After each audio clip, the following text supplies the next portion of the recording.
नमस्कार नमस्कार नमस्कार मेरे प्यारे बच्चों, आ जाओ प्री बोर्ड के पेपर को हल कर लेते हैं। ये प्री बोर्ड का मॉडल पेपर है और एक बार शेयर कर दीजिए। 3 घंटे 15 मिनट का समय होता है और 70 का पूर्णांक। मैं इसको कोशिश करूंगा 1 घंटे के अंदर हल करवा दूं। चलिए प्रारंभ करते हैं। तो पहला आपका प्रश्न देखिए, थोड़ा सा चेंजेस हुआ है इस बार मॉडल पेपर में। बोर्ड ने स्वयं ही दिया है, थोड़े से ऑब्जेक्टिव क्वेश्चंस रखे हैं। चलिए, तो कक्षा 10 वाले जितने हैं सभी लोग जुड़ जाएं और एक बार इसको क्या करें, एक बार इसको शेयर कर दें। ठीक है, इसको क्या करेंगे, शेयर कर दीजिएगा। तो 3 घंटे 15 मिनट पूर्णांक 70 जैसा कि रहता था, केवल प्रश्न पत्र है। पहला होगा, निम्नलिखित में से कोई एक कथन क्या है, सही है, आप उसको पहचान कर लिखिए। तो बताइए, देखिए, क्या आचार्य रामचंद्र शुक्ल एक प्रसिद्ध निबंधकार हैं क्या? तो भैया बिल्कुल हैं। डॉक्टर हजारी प्रसाद द्विवेदी एक महान कहानीकार हैं? नहीं हैं, क्योंकि डॉक्टर हजारी प्रसाद द्विवेदी भी एक निबंधकार हैं। जयशंकर प्रसाद एक प्रसिद्ध आलोचक हैं? नहीं। उर्वशी के लेखक रामधारी सिंह दिनकर हैं, जयप्रकाश भारती नहीं है। तो यह भी गलत है। तो आपका फर्स्ट वाला सही है, लिख लीजिए आराम से। ठीक है,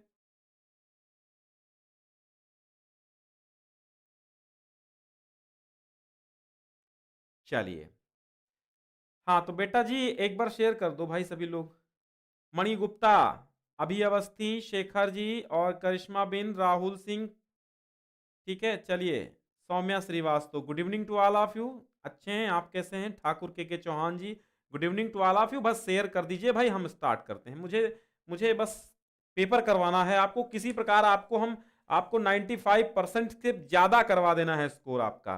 ठीक है, हाँ सबूत में दे सकता हूं, मेरे बच्चे लाए हैं 95%। ठीक है, चलिए। अब देखिए, एक अब आया ऑब्जेक्टिव। निम्न में से, समझिएगा, निम्न में से जो कृतियां हैं उनमें से किसी एक के लेखक का नाम लिखिए। ये ऑब्जेक्टिव नहीं है, ये ऑब्जेक्टिव नहीं, लेकिन नीचे वाले ऑब्जेक्टिव आपके। कुटच के कौन हैं? तो कुटच के आप जानते हैं, हजारी प्रसाद द्विवेदी हैं। कौन है? हजारी प्रसाद जी हैं। ठीक है, अच्छा। लहरों के राजहंस के कौन है? मोहन राकेश जी हैं। और अतीत के चलचित्र तो जानते हो, महादेवी वर्मा की रचना है। और पुरस्कार किसकी है? यह जयशंकर प्रसाद की कहानी है। ठीक है, तो इस प्रकार आप सही लिख लीजिएगा। जो एक लिखना है आपको तो एक कर लीजिएगा। अगला है, चिंतामणि के लेखक कौन है? ऑप्शन है रामचंद्र शुक्ल, अज्ञेय, दिनकर या फिर जयशंकर प्रसाद। राइट आंसर क्या है आप हमें कमेंट कर दीजिए। राइट आंसर मेरे प्यारे बच्चों क्या है, कमेंट कर दीजिए। मोहन राकेश बिल्कुल सही है। करिश्मा बिन जी, मोहित सिंह, जय हिंद भाई। अभी अवस्थी बस एग्जाम में बिजी था। अच्छा, एग्जाम में बिजी थे, चलो हो गया, अच्छा है। मोहित सिंह ए बोल रहे हैं, चलिए बिल्कुल सही बात है। रामचंद्र शुक्ल ने चिंतामणि लिखा है। बहुत छाया हुआ क्वेश्चन है, मोस्ट इंपॉर्टेंट है, देख लीजिएगा। फिर है, निर्मला के लेखक का नाम बताना है। निर्मला के लेखक कौन हैं? तो जो गोदान के लेखक हैं, जो गबन के लेखक हैं, जो मंगलसूत्र के लेखक हैं, जो प्रेमाश्रम के लेखक हैं। ठीक है, बालक राम जी और राजीव कुमार, प्रिंस यादव। ठीक है, सही है। तो जो गोदान के लेखक हैं, जो प्रेमाश्रम के लेखक हैं, जो सेवा सदन के लेखक हैं, जो गबन के लेखक हैं, जो कायाकल्प के लेखक हैं, वही कौन है? वही कौन है? वही हैं लेखक निर्मला के। तो ये हैं प्रेमचंद, नाम है मुंशी प्रेमचंद। बिल्कुल ए सही है, सौरभ तिवारी। आगे देखिए, देखिए एक आपको ऑब्जेक्टिव दो मिल गए, तीसरा ऑब्जेक्टिव देखो। कलम के सिपाही के लेखक कौन है?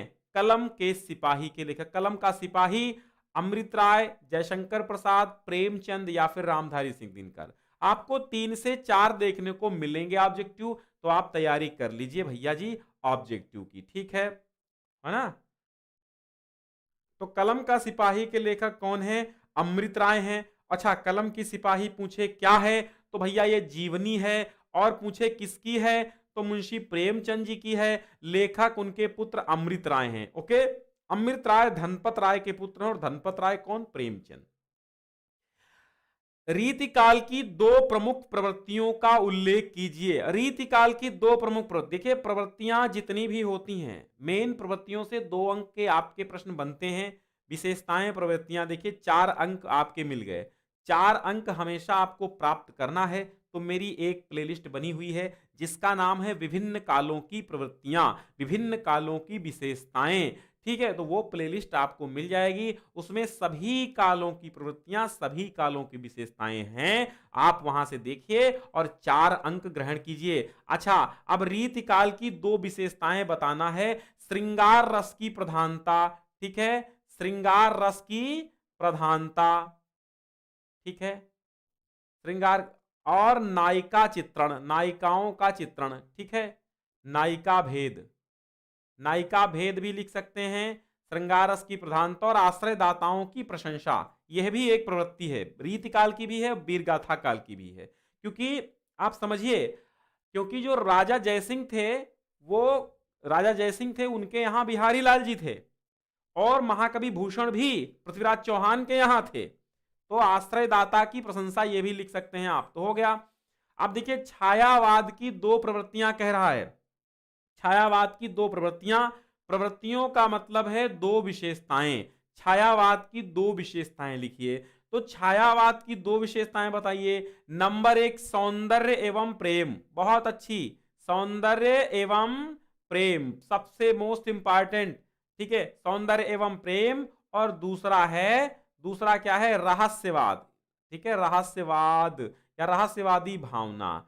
ये 2 प्रवृत्तियां इतनी जबरदस्त हैं छायावाद की, बार बार आती रहती हैं। अब कहता है किन्हीं दो प्रगतिवादी कवियों के नाम लिखिए। तो प्रगतिवादी कवि, 2 प्रगतिवादी कवि कौन हैं? तो ये 2 प्रगतिवादी देखिएगा। एक तो आप दिनकर लिखिए, दिनकर लिख लीजिए, प्रगतिवादी हैं। और निराला भी प्रगतिवादी हैं, निराला भी हैं, दिनकर भी हैं, निराला भी हैं। लेकिन दिनकर और शिवमंगल सिंह सुमन रख लो, शिवमंगल सिंह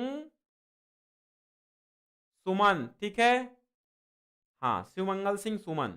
इसके बाद आप कमेंट कर दीजिएगा कि किस क्वेश्चन बैंक का मैं मॉडल पेपर लेकर आऊं, आपको हल कराऊं, मैं वो हल करा दूंगा प्रैक्टिस के तौर पे। ठीक है, कमेंट कर देना कौन से मॉडल पेपर का पहले लेकर के आऊंगा, कौन से मतलब क्वेश्चन बैंक का। अब देखिए ये आया, देखिए ये मॉडल पेपर बिल्कुल जेन्युइन है, एकदम बनाया गया, एकदम, मतलब ये क्या है, ओरिजिनल, मतलब ओरिजिनल का मतलब है बनाया हुआ। ऐसा नहीं है कि कहीं से उठा के मैंने दे दिया या बार बार मैं दोबारा रिपीट कर रहा हूं। हाँ, वो अलग बात है, ये गद्यांश जो आ गया है, ये मैं पहले मॉडल पेपर दे चुका हूं एक वार्षिक वाला, उससे रिलेटेड ये गद्यांश आ गया है। तो आप ये मत सोचिएगा कि मैं वही रोज देता हूं, नहीं, मेरा मेरा मैं एक तो बहुत जल्दी दूंगा नहीं, और दूंगा तो वो क्या होगा, वो नकल नहीं होगी, वो बार बार कहीं से रिपीटेड नहीं होंगे। रिपीटेड तो हो सकते हैं 1-2 गद्यांश, लेकिन बार बार एक ही चीज को मैं तोड़ मरोड़ के नहीं देता हूं, हर हर बार मैं नया चीज देता हूं। आप मिला लीजिए, सब कुछ चेंज नहीं होगा। मतलब ये है, आपका 90% चेंज मिलेगा, 10% चीजें सम्मिलित रहती हैं हर एक मॉडल पेपर में। ठीक है, तो इसका उसमें जाया करता है, इसलिए जो पुराना मॉडल पेपर होता है, आपका पुराना हुआ पेपर, उसको भी आप पढ़िए, 1-2 इधर उधर हो जाते हैं अगले बोर्ड परीक्षा में। अब देखिए, ये गद्यांश आया है, उससे नीचे दिए गए प्रश्न है, तो मैं प्रश्नों को हल करा देता हूं, बस सीधी सी बात हो। फिर गद्यांश का संदर्भ लिखिए। तो ये मित्रता का है, आप पहचान लीजिए। मित्र का कर्तव्य इस प्रकार बताया गया है कि उच्च और महान कार्य में हर प्रकार सहायता देना, मन बढ़ाना और साहस दिलाना कि अपनी निज सामर्थ्य से बाहर का काम कर जाओ। अब कहता है गद्यांश का संदर्भ, तो ये संदर्भ क्या, मित्रता पाठ से लिया गया है। तो आप क्या लिखेंगे, प्रस्तुत गद्यांश हमारी पाठ्य पुस्तक के गद्य खंड के मित्रता नामक निबंध से उद्धृत है, इसके लेखक रामचंद्र शुक्ल हैं। तो ये मित्रता पाठ है और रामचंद्र शुक्ल इसके लेखक हैं। ठीक है, अब देखिएगा रेखांकित अंश की व्याख्या। अब ऊपर रेखांकित अंश है, इसको आप अपने हिसाब से व्याख्या करना है, आपको कैसे करना है। यह कर्तव्य उसी से पूरा होगा जो दृढ़ चित्त और सत्य संकल्प का हो। यानी कि सच्ची मित्रता किससे पूरी होगी, सच्ची मित्रता वाला कर्तव्य, और एक मित्र दूसरे मित्र को अभिप्रेरित करे मोटिवेट करे, यह कर्तव्य उसी से होगा जो दृढ़ चित्त होगा, यानी दृढ़ संकल्पों वाला होगा, सच्चे संकल्पों वाला होगा। इससे हमें ऐसे ही मित्रों की खोज में, अतः हमें इस प्रकार के मित्रों की तलाश में रहना चाहिए जो हमसे अधिक सेल्फ कॉन्फिडेंस वाले, अर्थात आत्मबली हो, हमसे ज्यादा उनमें आत्मबल हो, हमसे ज्यादा वे श्रेष्ठ हो और हमें सन्मार्ग पर ले जाएं। ऐसे मित्रों की हमेशा हमें तलाश में रहना चाहिए। इस प्रकार आप इसकी व्याख्या कर देंगे। फिर कहता है हमें मित्रों की, कैसे मित्रों की खोज में रहना चाहिए, वही उत्तर हो गया। मित्र का कर्तव्य कैसा होना चाहिए, तो मित्र का कर्तव्य इस प्रकार बताया गया है कि उच्च और महान कार्य में हर प्रकार सहायता देना, मन बढ़ाना और साहस दिलाना कि तुम अपनी निज सामर्थ्य से बाहर काम कर जाओ, वो ही सच्चे मित्र का कर्तव्य है। कितना जीवन बरस पड़ा है इन दीवारों पर, जैसे फसाने अजायब का भंडार खुला हो। कहानी से कहानी बनती चली गई है, बंदरों की कहानी, हाथियों की कहानी, हिरणों की कहानी, क्रूरता कहानी क्रूरता की, कहानी भय की, कहानी दया की, कहानी त्याग की। जहां बेरहमी है वहीं दया का समुद्र भी उमड़ पड़ा है, जहां पाप है वहीं क्षमा का सोता भी फूट पड़ा है। अजंता से लिया गया है भगवत शरण उपाध्याय। ठीक है, भगवत शरण उपाध्याय हैं, कौन है, भगवत शरण। ठीक है, भगवत शरण उपाध्याय इसके लेखक हैं और अजंता नामक पाठ से यह निबंध लिया गया है। तो प्रस्तुत गद्यांश हमारी पाठ्यपुस्तक अजंता से लिया गया है, इसके लेखक भगवत शरण उपाध्याय जी हैं। ऐसे आप संदर्भ इसका लिख देंगे। तो बंदरों की कहानी, हाथियों की कहानी, इसकी आप व्याख्या कैसे करेंगे कि कितना जीवन बरस पड़ा है। अजंता की गुफाओं में जो बने हुए चित्र हैं वो एकदम जीवंतता है, जीवंतता दर्शा रहे हैं, यानी कि उसको देखकर ऐसा प्रतीत होता है जैसे इसमें जीवन ही जीवन बरस पड़ा है। क्योंकि अजंता की दीवारों पर जैसे फसाने अजायब, अर्थात अजायब घर का, फसाने अजायब का भंडार खुला हुआ हो। फसाने अजायब का भंडार माने खजाना खुल पड़ा हो। कहानी से कहानी बनती चली गई हैं, कहीं पर वानर राज की कहानी है तो कहीं हाथियों की कहानी है, कहीं पर हिरणों की कहानी है तो कहीं भय की कहानी, त्याग की कहानी, दया की कहानी, सब कुछ है। जहां बेरहमी है वहीं दया की कहानियां भी हमें देखने को मिलती हैं। जहां पाप है वहीं पर पुण्य की कहानियां, वहीं पर क्षमा की कहानियां भी हमें उस चित्रों से प्रतीत होती हैं, समझ में आती हैं, जान पड़ती हैं, समझ आती। ठीक है, राजा और कंगले भी है वहां, बिलासी और भिक्षु भी हैं वहां, यानी सबकी कहानियां अजंता की दीवारों पर चित्रित हैं और वो हमें अपनी कहानी बता रहे हैं। उपयुक्त गद्यांश का संदर्भ हो गया, रेखांकित अंश की व्याख्या भी कर दी है।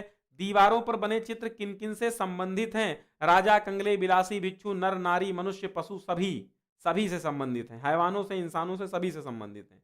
कलाकारों ने किसके जीवन का चित्रांकन किया है, किसके जीवन का चित्रांकन किया है, किसके जीवन का, देखिए, राजा, कंगले, बिलासी, भिक्षु, बंदरों की, हाथियों की, सबके जीवन की, भिक्षुओं के, नर के, नारी के, मनुष्यों के, पशुओं के, सबके जीवन की कहानी का चित्रांकन किया है। अब आप देखिए, अब आएंगे पद्यांश 6 अंक का होगा, आप पूछेंगे एक एक क्या है। एक होगा संदर्भ, अंतिम एक होगा काव्यगत सौंदर्य, 4 की व्याख्या। ठीक है,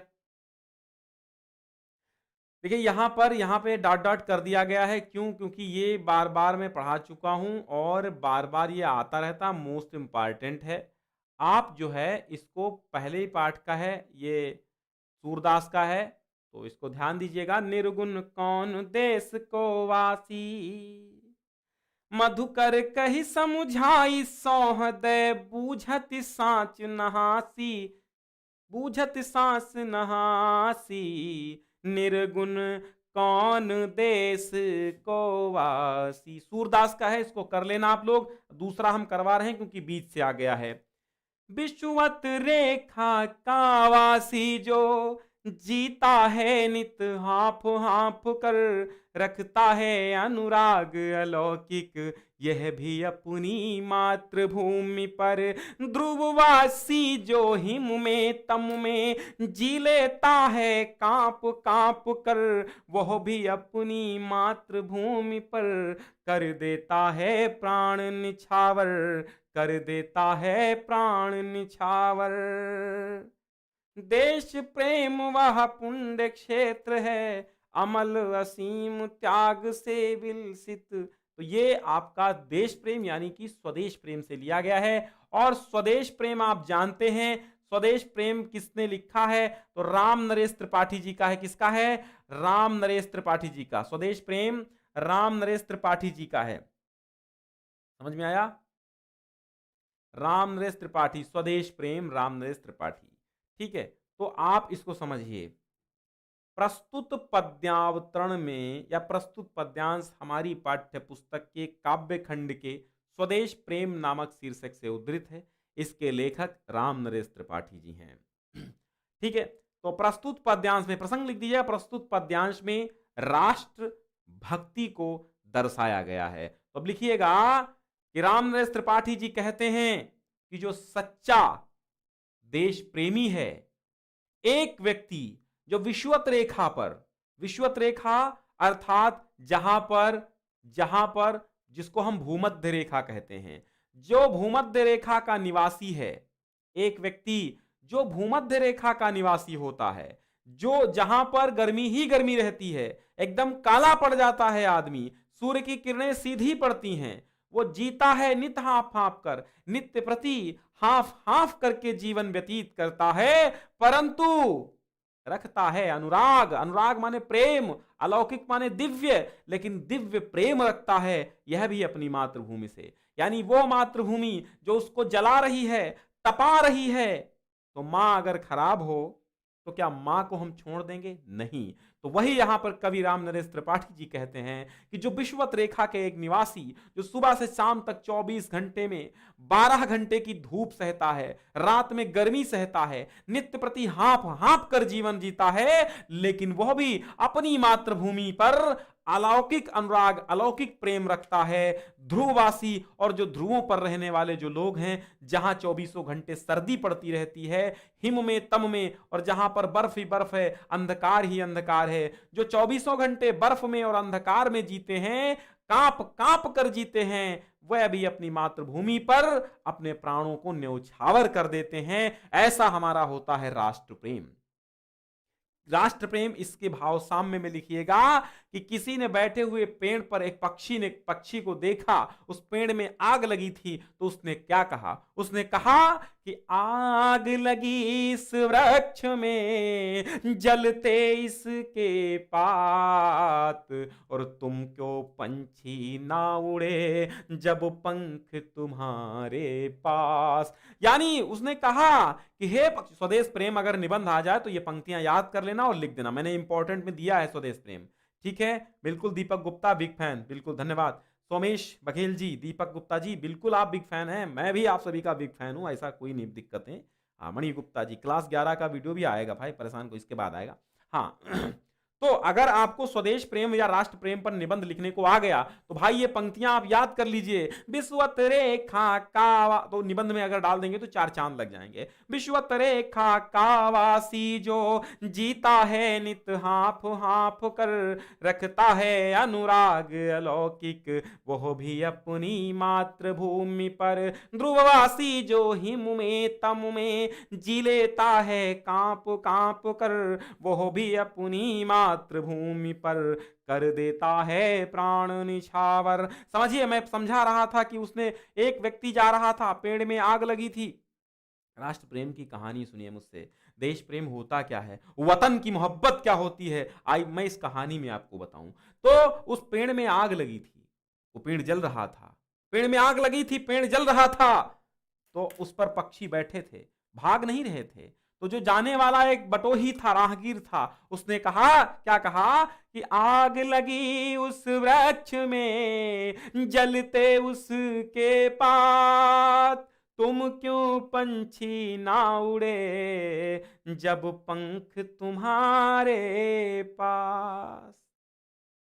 अब पक्षियों का आप जवाब सुनना। पक्षियों ने कहा कि फल खाए इस वृक्ष के बीट लथेड़े पात, फल खाए इस वृक्ष के बीट लथेड़े पात, यही हमारा धर्म है जलूं इसी के साथ। अब इसमें काव्य सौंदर्य की बात आएगी तो रस कौन सा लिखेंगे? रस लिखेंगे, वीर रस लिखेंगे।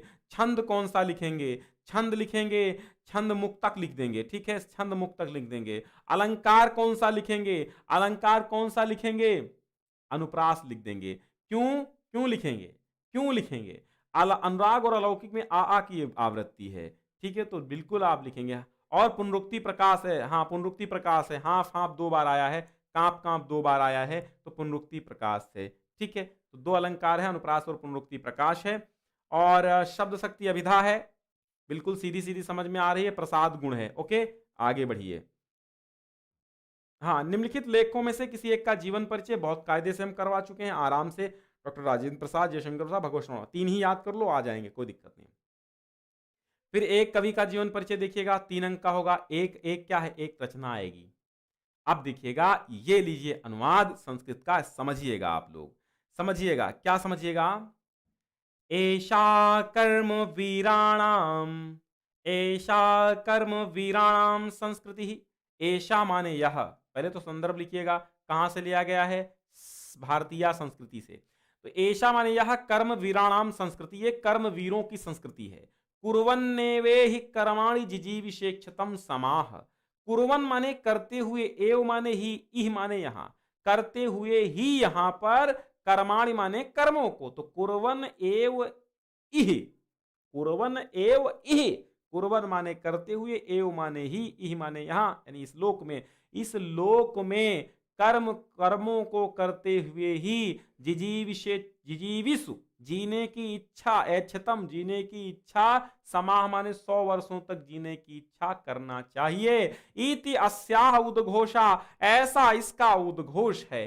पूर्वम कर्मम, पहले कर्म, तदनंतरम फलम, इसके पश्चात फल। इति अस्माकं संस्कृते नियमः, यह हमारी संस्कृति का नियम है। इदानीम, अब, यदा माने जब, वयम माने हम, राष्ट्रस्य माने राष्ट्र का, नवनिर्माणे अपने राष्ट्र के नवनिर्माण में, संलग्नाः स्मः संलग्न थे, निरंतरम कर्म करणम अस्माकं मुख्यम कर्तव्यम, तब निरंतरम कर्म करणम, निरंतर कर्म करना अस्माकं मुख्य कर्तव्यम, हमारा मुख्य कर्तव्य है। निजस्य श्रमस्य फलम योग्यम, अपने ही श्रम का फल भोगना, अन्यस्य श्रमस्य शोषणम सर्वथा वर्जनीयम, और दूसरों के श्रम का शोषण करना सर्वथा वर्जनीय है। यदि वयम विपरीतम आचरामः, यदि हम विपरीत आचरण करेंगे, तदा न वयम सत्यम भारतीय संस्कृते उपासका, तदा माने तब, ना माने नहीं, वयम माने हम सब। देखिए एक एक मीनिंग समझना है तो चैप्टर पढ़िए, वहां आप समझिए। यहां पर अगर हम एक एक समझाएंगे बहुत लंबा टाइम जाएगा।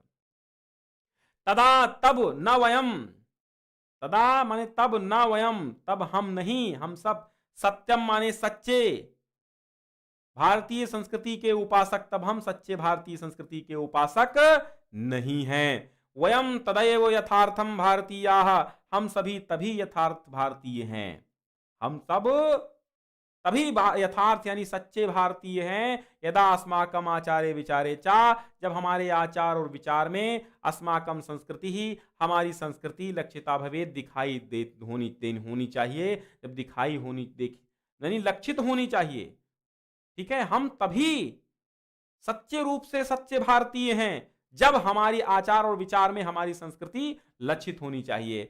अभिलाष अभिलाषामः, हम इच्छा करते हैं, वयम यत विश्वस्य, विश्वस्य अभ्युदाय भारतीय संस्कृते एकः दिवसः संदेशः लोके सर्वत्र प्रसिद्ध। अभिलाषामः, इच्छा करता हूं, वयम हम सब इच्छा करते हैं, वयम माने हम सब, अभिलाषामा में इच्छा करते हैं, यत माने कि विश्वस्य, विश्व की, अभ्युदय माने उन्नति के लिए, भारतीय संस्कृति है, भारतीय संस्कृति एक दिवसा संदेशा, भारतीय संस्कृति का एक दिन संदेश, लोके सर्वत्र प्रसरित, लोक में एक दिन फैलेगा, ठीक है, प्रसरित माने फैलना चाहिए। अच्छा, एक या तो आप श्लोक कर दीजिए, मानम हित्वा प्रियो भवति, क्रोधम हित्वा न शोचति, कामं हित्वार्थवान् भवति, लोभं हित्वा सुखी भवेत्, लोभं हित्वा सुखी भवेत्। मानम हित्वा, मान त्याग करके व्यक्ति प्रिय हो जाता है। समझिएगा, कहां से लिया गया? जीवन सूत्राणी से लिया गया है, जीवन सूत्राणी से लिया गया है। समझिए, तो ये क्या है कि मानम हित्वा प्रियो भवति। किस ऐप का प्रयोग करते हो बताइए? क्या ऐप भैया? फैक्ट का है परेशान, कौन सा ऐप? क्या मतलब? हम समझ नहीं पाए। ऐप नहीं, मैं यूट्यूब पे पढ़ाता हूं। चलिए, मानम हित्वा प्रियो भवति, मान माने घमंड, हित्वा माने त्याग कर, प्रियो माने प्रिय, भवति माने होता है।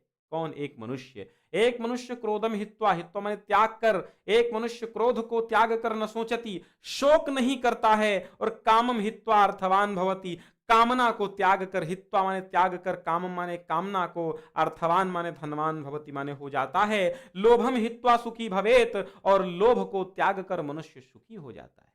तो आप त्यागिए, घमंड त्यागिए, आप सबके प्रिय हो जाएंगे। क्रोध त्यागिए, आप सबके क्रोध त्यागिए, आप शोक नहीं करेंगे। कामनाएं त्यागिए, आप धनवान हो जाएंगे। आप लोभ त्यागिए, सुखी हो जाएंगे। यही है भारतीय संस्कृति का संदेश, और यही है जीवन का सूत्र। तो जीवन सूत्राणी से लिया गया है। ठीक है, अब अपनी पाठ्य पुस्तक से कंठस्थ किया हुआ कौनो श्लोक लिखिए। बताओ, लिखिए श्लोक। पता है? मैं सुना दूं आपको? सुनाऊं क्या? सुनिए। हतो वा प्राप्यसि स्वर्गम, जित्वा वा भोक्ष्यसे महीम। हतो वा प्राप्यसि स्वर्गम, जित्वा वा भोक्ष्यसे महीम। निराशी निर्ममो भूत्वा, युध्यस्व विगत ज्वरः, युध्यस्व विगत ज्वरः। समझ में आया? हतो वा प्राप्य स्वर्गम, जित्वा भोक्ष्यसे महीम, निराशी निर्ममो भूत्वा, युध्यस्व विगत ज्वरः। ओके, ये हो गया कंठस्थ श्लोक आपके पाठ्य पुस्तक का। आगे बढ़िए, श्लोक कैसे याद करें वो भी हमने बताया है। 2 प्रश्नों के उत्तर देने हैं, मैं सबके दे रहा हूं, सुनिए। वाराणस्याम कति विश्वविद्यालयः सन्ति? तो वाराणस्याम त्रयः विश्वविद्यालयः। कितने? त्रयः माने 3 विश्वविद्यालय हैं। पुरुराज केन सा युद्धम अकरोत? तो पुरुराज अलक्षेंद्रेण सह, किसके साथ? अलक्षेंद्रेण। अलक्षेंद्रेण मतलब सिकंदर के साथ। पदेन विना किम दूरम याति? तो इसका उत्तर हो जाएगा पत्रम। विश्वस्यम सृष्टा कः ईश्वरा। देखिए, इसको आप डाउनलोड कर लीजिएगा। इसको डाउनलोड करने के लिए पहली लिंक हमने दे दी है, और ढेर सारे अन्य मॉडल पेपर भी आप वहीं से पा जाएंगे। ठीक है, डिस्क्रिप्शन में लिंक मैंने दे दी है, पहली लिंक से ही ये भी डाउनलोड हो जाएगा, लेकिन वीडियो एंड के बाद मैं अपडेट करता हूं हमेशा। अब देखिएगा, हास्य अथवा करुण रस की परिभाषा उदाहरण सहित लिखिए। तो महानुभाव, हास्य रस की परिभाषा, जहां पर हास नामक स्थायी भाव, विभाव, अनुभाव, व्यभिचारी भाव आदि के द्वारा पुष्ट होता है, किसी की विकृत वेशभूषा, चेष्टा आदि को देखकर, अच्छे से लिखिएगा, किसी की विकृत वेशभूषा, चेष्टा आदि को देखकर, किसी की वेशभूषा, चेष्टा, किसी की विकृत वेशभूषा, चेष्टा आदि को देखकर, ठीक है, मन में स्थित हास नामक स्थायी भाव, विभाव, अनुभाव और व्यभिचारी भाव आदि के द्वारा जब पुष्ट होता है, तब हास्य रस की निष्पत्ति होती है। बात समझ में आई? हाँ, और हास्य रस के उदाहरण याद कर लो, बहुत काम आएंगे, क्योंकि ये रस तो आना ही आना है, ये तो रस आना ही आना है ना। हास्य रस के उदाहरण आपको सुनाता हूं मैं। अच्छे, सुना दूं क्या? चलो मैं सुना रहा हूं। तो हास्य रस में आप ये लिखेगा कि नाना वाहन नाना वेशा, बिहसे शिव समाज निज देखा, को मुखहीन विपुल मुख काहू, बिन पद कर को बहु बहु पाबाहू। और बाकी बिंध्य के वासी वाला याद ही होगा, नहीं याद है तो भाई उससे छोटा सा हंसी हंसी भाजें देखी दुल्हा दिगंबर को, पाहुनी जे आवहीं मचल के उछाह में। हंसी हंसी भाजें देखी दुल्हा दिगंबर को, शीस पर गंगा हंसे भुजनी भुजंगा हंसे, हास ही को दंगा भयो नंगा के विवाह में, हास ही को। ठीक है, हो गया कि हाथी जैसा देह है, हाथी जैसी देह है, गैंडे जैसी चाल, तरबूजे सी खोपड़ी, खरबूजे से गाल। समझ में आया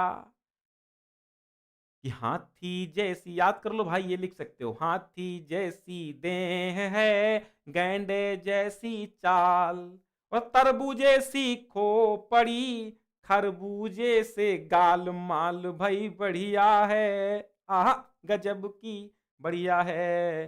अच्छा आगे वाला देखो कि पत्नी खटिया पर पड़ी, ये अलग वाला उदाहरण है, ठीक है। दूसरा कि पत्नी खटिया पर पड़ी, व्याकुल घर के लोग, व्याकुलता के कारण समझ न पाए रोग, समझ न पाए रोग, तब एक वैद्य बुलाया, इसको माता निकली है उसने समझाया।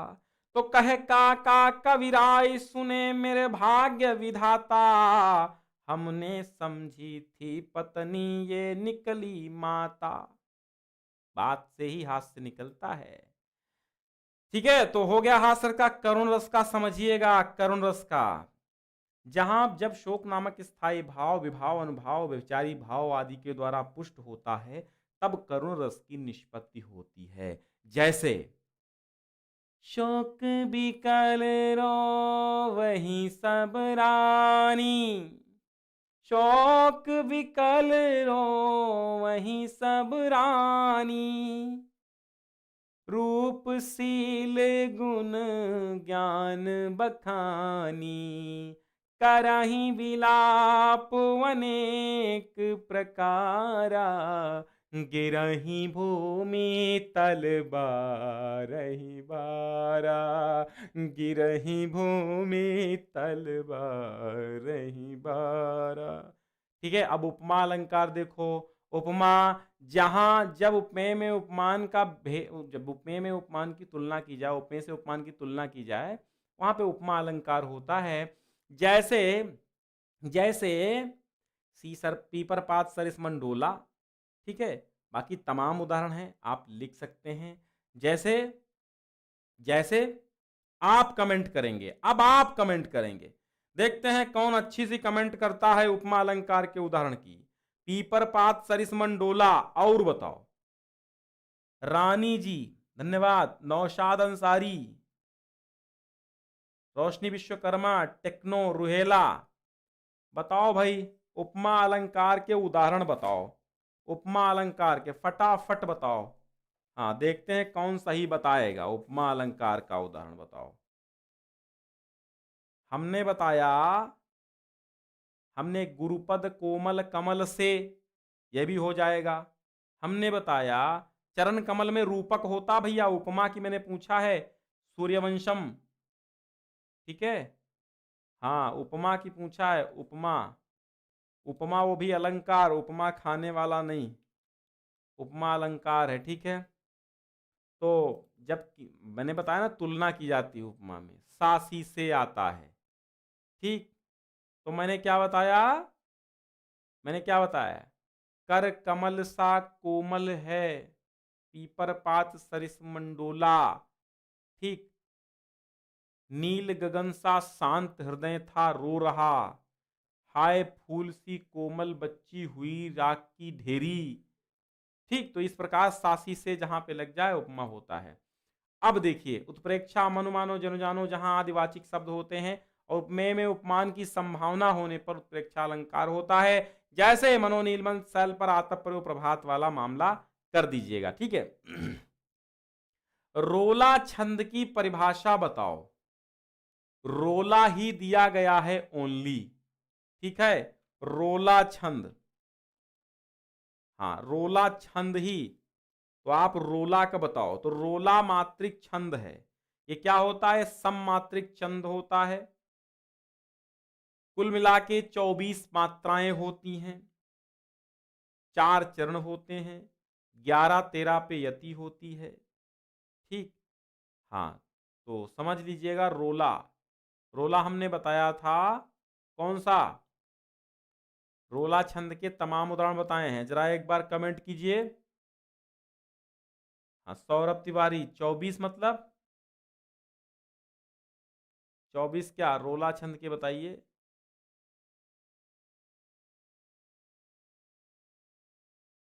तो मैं सुना देता हूं आपको। उठो उठो हे वीर आज तुम निद्रा त्यागो, करो महासंग्राम नहीं कायर हो भागो, तुम्हें वरेगी विजय अरे यह निश्चय जानो, भारत के दिन लौट आएंगे मेरी मानो। ठीक है। लोल लहर लही पवन एक पे इकइत आवत, जिमि नर गण मन विविध मनोरथ करत मिटावत। और देखिए सबसे बार बार मैं यही बताता हूं, वो याद कर लो। जीती जाती हुई जिन्होंने भारत बाजी, निज बल से बल मेट विधर्मी मुगल कुराजी, जिनके आगे ठहर सके जंगी न जहाजी, वो हैं यही प्रसिद्ध वीर, यही प्रसिद्ध छत्रपति वीर शिवाजी। इनको लिख देना रोला में। ठीक है, आगे चलिए। और अब आता है आपकी कमेंट करने की बारी। आ गए हैं उपसर्ग, और बना दो एक एक शब्द। बताओ, उप का बनाओ, उप का। उपवन, ठीक है, उपकूल, अभि का अभ्युदय, अभिषेक, दो दो बना रहा हूं, एक ही की बोल रहा है। अध्यक्ष, अधिनायक लिख लो, अध्यक्ष भी हो जाएगा। अधिनायक संधि से अध्यक्ष बनता है, अधिनायक। अधि, हाँ, अधिष्ठाता, अधिष्ठाता। सह, सहयोगी, सहकार, सहकारिता, सुलोचना, अनुकूल, सुनैना, अनुविष्णु, अनुगमन। हो जाएगा ना। अब प्रत्यय से बनाओ। प्रत्यय से क्या बनाओगे? अन से अनजान, ठीक है। ता से लघुता, आई से लिखाई, अक से पाठक, हट से आहट, त्वा से लघुत्व, अन से तो बना दिया। ठीक है, आगे बढ़ो। समास विग्रह करना है। पाप पुण्य, पाप और पुण्य दो ही समास हैं, आप समझिए। पाप और पुण्य द्वंद्व समास। नौ ग्रहों का, नव ग्रहों का समाहार, तो क्या हो जाएगा? नवग्रह, यानी कि द्विगु समास। त्रिवेणी, तीन वेणियों का समूह, द्विगु हो जाएगा। सुख और दुख द्वंद्व हो जाएगा। तत्सम लिखना है। आम का आम्र लिखो, ओठ का ओष्ठ लिखो, ठीक है। कपूर का कर्पूर लिख दो, घटिका का घड़ी लिखो। वैसे घटिका तत्सम है, ठीक है। घंटी घड़ी लिख सकते हो। दो शब्दों के पर्यायवाची। अग्नि का आग, अनल, पावक दहन, ज्वलिनी ज्वाला, पत्थर का पाहन, पाषाण, आंख का अक्षी, नेत्र नयन, पवन का वायु, अनिल, समीर। फिर देखिएगा संधि भी करना है आपको। स्वागतम हो जाएगा, सुआगतम, स्वागतम। मधुवरी, मध्वरी। और संधि का नाम क्या लिखोगे? संधि का नाम आपकी यड़ है। अत्यधिकम, अत्यधिकम। गुरुवादेशः, गुरुवादेशः। ठीक है। फिर देखिएगा शब्दों के रूप, तृतीया विभक्ति बहुवचन, फल। तृतीया विभक्ति बहुवचन में फल का बताइए। ठीक, तृतीया बहुवचन। अच्छा, इसकी कमेंट करो, देखते हैं शब्द रूप आपके तैयार है नहीं तैयार हैं, देखते हैं भैया। हमने रटाया है आपको शब्द रूप, शब्द रूप रटाया है बेटा जी। देखो, करो कमेंट, करो कमेंट, बताओ मुझको। हाँ, मैं बता रहा हूं, मैं, बताओ ना। अरे, अनुष्का, दीपक जायसवाल, सुधा वर्मा। फलाय नहीं होगा, फलाय चतुर्थी का एक वचन है। फलम। हाँ, बताइए बताइए बताइए। ठाकुर के चौहान, ठाकुर के चौहान जी, के चौहान जी।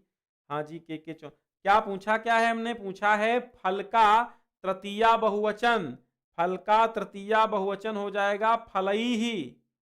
और नदी का, नदी क्या, नदी का क्या हो जाएगा? नदी भी। नदी का नदी भी हो जाएगा तृतीया बहुवचन। मति का मति भी हो जाएगा, मति भी। और मधु का मधु, मधु का, मधु का क्या हो जाएगा? मधु भी हो जाएगा। ठीक है, हो गया। अब चलो एक की धातु, लकार, पुरुष और वचन बताओ। पठति क्या है बताओ? पठति,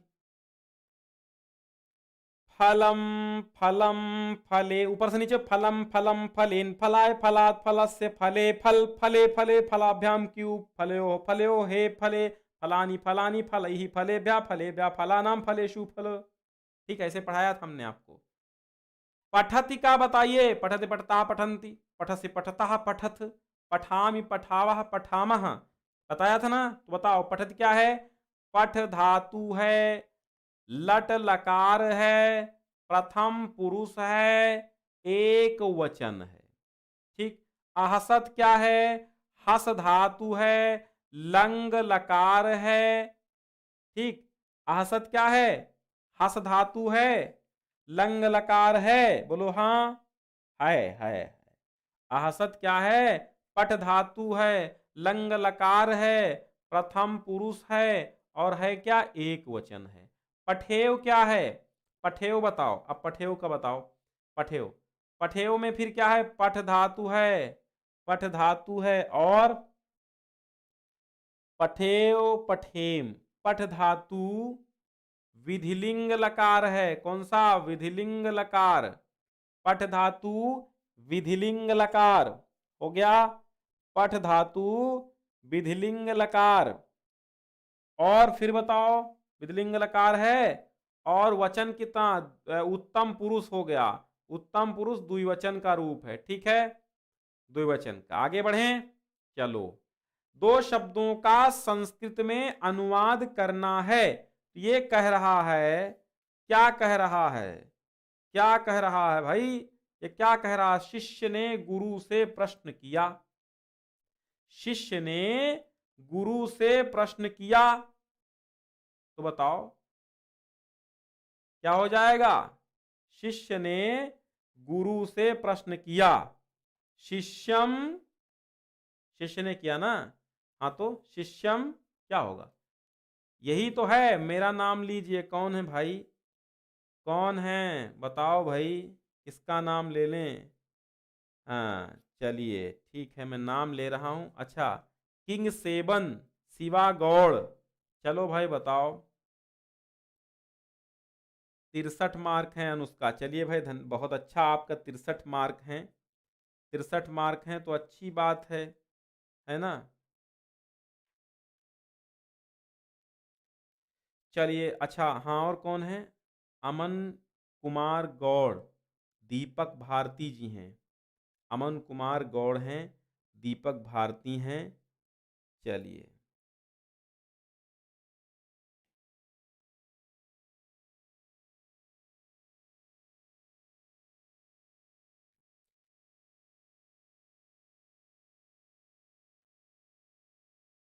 ठीक, शिष्य ने गुरु से प्रश्न किया, मैंने ये पूछा था ना आपसे। शिष्य ने गुरु से प्रश्न किया, तो बोलो शिष्यम नहीं होगा भैया, शिष्य होगा, क्योंकि शिष्य ने लगा ना, तो शिष्यः गुरून्, गुरु से ना तो गुरून्, प्रश्नम, क्या प्रश्नम, और किया का मतलब पूछा, यही तो है, किया का मतलब पूछा, तो पूछा का मतलब अपृच्छत, ठीक है। आगे बताओ, माता भूमि से बढ़कर है, माता भूमि से बढ़कर, माता भूमे गुरुतरा, माता भूमे गुरुतरा, वाराणसी गंगा के किनारे स्थित है। चलो यहां लिखने की जगह नहीं है तो ऐसे बता देते हैं, वाराणसी गंगाया, गंगा तटे स्थितास्ति, ठीक है, गंगा तटे स्थितास्ति, तुमको पढ़ना चाहिए, त्वम पठे है, बस इतना कर दो, इतना कर दो, त्वम पठे है, बस हो गया। चाहिए का इसी में अर्थ आ गया। बच्चे मैदान में खेलते हैं, बालकाः क्षेत्रे क्रीडन्ति, ठीक। अब देखिए मैंने निबंध बताया था आपको, मैंने कल 7 निबंधों में कहा था 5 याद कर लेना। तो देखो 5 में अब जो मैंने वो 5 बताए थे, अब गौर करो, गौर करो कि उन 5 में से यहां पर आपको मिल एक पेपर में कितने रहे हैं, कितने मिल रहे हैं। जीवन में अनुशासन बताया वो मिला, विज्ञान के चमत्कार वो मिला, प्रिय पुस्तक वो मिली, वन रोपण या पर्यावरण वो मिला, बस ये नहीं मिला। तो बताओ आपको लिखना कितना है, एक, आपको याद कितने हो गए, 4, समझिए। तो इस प्रकार आप वही निबंध जो हमने बताए हैं बार बार हर पेपर में आपको देखने को मिलेंगे। अब आता है खंड काव्य, आप कर्ण खंड काव्य अगर पढ़ते हैं तो सारांश लिखिए, चरिचित्रण कर्ण का कीजिए। तो एक पात्र, एक देखिए चरिचित्रण तैयार कर लीजिए, किसी एक का ही उत्तर देना होता है, 2 प्रश्न आते हैं और या तो इसका उत्तर दीजिए या इसका, 2 में से एक का ही देना होता है, ठीक है। तो आपको क्या करना, चरिचित्रण चित्रण याद कर लो, बस हो जाएगा, ठीक है। आप देख लीजिए एक बार स्क्रीनशॉट अपने जो आपके जिले में चलता हो उसको देख लीजिए, ठीक है। और इस पेपर की पीडीएफ डिस्क्रिप्शन में लिंक पहला वाला है, वहां से मिल जाएगा, डाउनलोड कर लेना। ओके बेटा, चलिए अब मैं सबकी कमेंट थोड़ा सा पढ़ लेता हूं, बहुत परेशान हैं लोग। हाँ देखते हैं, ये पेपर आज का हो गया, शेयर कर देना बहुत जोरों के साथ। हमारे साथ सैकड़ों लोग जुड़ चुके हैं भाई, सौरभ तिवारी हैं, हाँ,